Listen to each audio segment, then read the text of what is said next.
regulation as the timber regulation is more of a trade with handling the trade flows of this. So they should be seen complementary, and I think with the time frame we have with the bilateral VPAs, if they can start building up, their true merit is in the fact that they're focused on building up, on process development and building up good institutions in place in countries.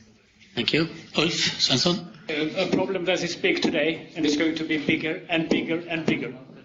The demand globally for forest products is increasing. Timber, paper and pulp. How is that being addressed?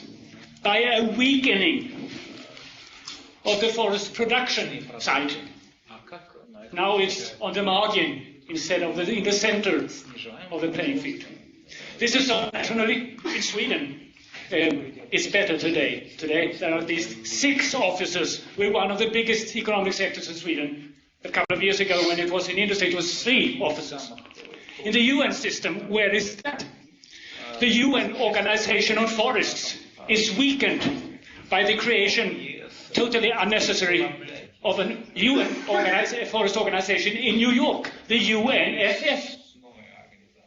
There are 2 holistic approaches. The holistic approaches of UNFF and of the FAO.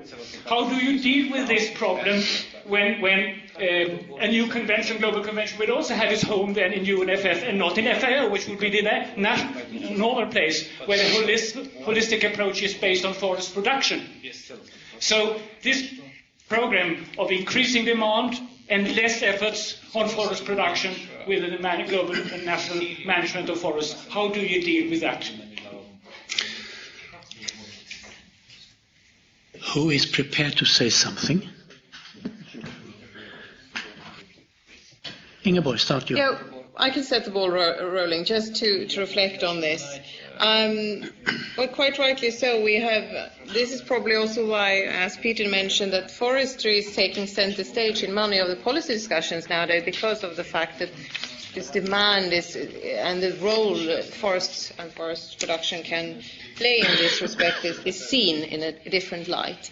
And I can only speak from our point of view, of course, then when entering negotiations that are dealing with forest-related issues, we will always have, in fact, our Ministry for Rural Affairs have developed a strategy which has 3 goals for our participation in this. And one of them is to bring forward our experiences with working with the national model, and also to give examples, good examples that have worked for us. And one is the dual objectives that we place on both on